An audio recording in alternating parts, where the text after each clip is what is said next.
Fala, povo de Deus, a graça e a paz em nome de Jesus. Chegamos a Atos capítulo 8, que se inicia com um relato breve, mas muito vívido, do que Saulo fazia. O texto sagrado nos diz que, enquanto a igreja lamentava pela morte de Estevão, um dos grandes e proeminentes líderes do seu início, nós vemos Saulo com o desejo de destruir a igreja. Diz o texto sagrado logo no versículo 1 do capítulo 8, que enquanto Estevão estava sendo apedrejado publicamente e sem o menor direito legal disso acontecer, Saulo consentia com a sua morte. E o texto sagrado nos informa ainda no versículo de número 3, que Saulo queria destruir a igreja e indo de casa em casa arrastava homens e mulheres, lançando-os na prisão. Tudo isso ele fazia em nome da religião judaica, em nome de tudo aquilo que ele cresceu aprendendo, ouvindo, pregando, proclamando e vivendo. Mas, como veremos no capítulo seguinte, a graça de Deus resiste à dureza do coração humano e rompe esta dureza que há no coração humano. Para o capítulo 8 ainda, devemos destacar o que Filipe faz. Filipe é um daqueles 7 homens que foram escolhidos no capítulo 6 como diáconos da igreja. Mas Filipe não era apenas um diácono que servia às mesas. Filipe pregava. Filipe proclamava a verdade de Deus e diz o texto que em Samaria ele estava pregando e as multidões unânimes, eu acho esse detalhe interessante demais, unânimes elas davam atenção às coisas que Filipe dizia.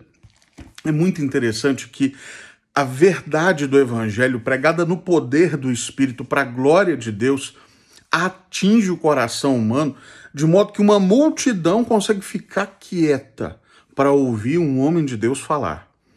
É muito interessante que aqui nós temos inúmeras pessoas, mas que permanecem com os olhos fixos nesse diácono evangelista, Filipe, proclamando a verdade de Deus. Além disso, houve também muitos milagres, curas, ações extraordinárias da parte do Espírito Santo por meio de Filipe. O texto segue mostrando que naquela cidade existia um homem chamado Simão, que era mago, era um encantador, era um mágico. A gente não consegue precisar bem qual era a sua atividade. Fato é que muitos julgavam que o que Simão fazia vinha de Deus. Tanto é que o texto sagrado nos diz que este homem é o poder de Deus, chamado o grande poder. Atribuíam uma espécie de messianidade a esse homem, a Simão. Entretanto, o texto nos diz que Simão abraçou a fé, foi batizado, acompanhava Filipe de perto, via sinais, via milagres. Entretanto, quando os apóstolos se aproximam e quando os apóstolos impõem as mãos sobre os crentes e os crentes recebem o Espírito Santo, Simão fica encantado com aquilo, se empolga, oferece dinheiro, provavelmente dinheiro que veio das suas magias estranhas, das suas peripécias. Simão oferece dinheiro em busca de poder, poder espiritual, poder do alto. Ele chega para Pedro com isso, e Pedro, a gente sabe muito bem, é talvez o apóstolo mais estupim-curto, mais esquentado. Pedro é muito enfático e diz que o seu dinheiro seja destruído com você, pois você pensou que com ele poderia adquirir o dom de Deus. Não existe porção nem parte para você neste ministério, porque o seu coração não é reto diante de Deus, pois vejo que você está cheio de inveja e preso em sua maldade. Olha que interessante. A igreja, no seu início, muitas vezes a gente vê as pessoas sendo batizadas logo após uma pregação. Isso não significa que todos os que eram batizados eram de fato crentes. Não significa que todos aqueles que afirmavam aderir à fé cristã eram de fato piedosos. O texto está nos mostrando isso. Simão havia sido batizado, andava com um dos discípulos de Jesus, andava com Filipe, mas ele não era crente. Ele era um homem cujo coração estava ainda cheio de maldade. Não é que ele era mau temporariamente ou um momento ou outro, ele estava cheio de maldade no seu coração. Ele está oferecendo dinheiro para comprar o dom do Espírito Santo. Está oferecendo dinheiro, tentando subornar os apóstolos e o próprio Deus.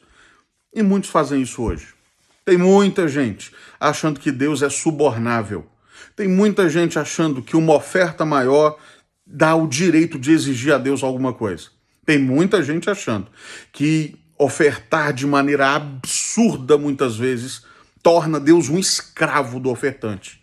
Torna Deus alguém em débito com aquele que oferta, com aquele que dá. Não, não torna. Deus não é subornável, Deus não está à venda, Deus não se pode ser comprado. E o dom dele também não. E o que ele faz por meio de nós também não. Pedro é muito enfático aqui e nós precisamos ser assim também ainda hoje, com aqueles que tentam comprar o dom de Deus. Mas o texto segue. E esse Filipe que prega em Samaria agora é encaminhado pelo Senhor para ir para o caminho de Jerusalém a Gaza. E ele vai e encontra no caminho um funcionário da rainha de Candace, a rainha dos etíopes. Candace, a rainha dos etíopes. Esse homem está lendo o texto sagrado do Antigo Testamento, está lendo o livro do profeta Isaías. E então Filipe se aproxima e pergunta, você está entendendo o que você está lendo? E ele diz, como é que eu vou entender se ninguém me explicar? Filipe se propõe a fazê-lo. E começando pelo que o profeta Isaías diz, no capítulo 8 aqui, versículo 32, citado Isaías 53. Ele começa a explicar a história da redenção e a história de Jesus. Diz o texto que seguiram pelo caminho e provavelmente depois de uma boa caminhada, uma boa jornada, Filipe, depois de explicar muito do evangelho a partir do Antigo Testamento, aquele que estava no carro, o eunuco, diz, eu quero ser batizado. O que impede? E Filipe diz, nada impede, se você crê de todo o coração. Se você de fato confia no Senhor. É lícito, se você crê de todo o coração. Então ele diz, ele confessa aquilo que é fundamental à fé cristã. Creio que Jesus Cristo é o Filho de Deus. E aí, de fato, ele foi batizado e Deus, de uma maneira extraordinária, manda Filipe para Azoto, perto de Cesareia, por um arrebatamento. Hoje chamaríamos isso de um teletransporte. Mas fato é, o Senhor tinha um propósito aqui, levar este homem, esse eunuco etíope, à conversão.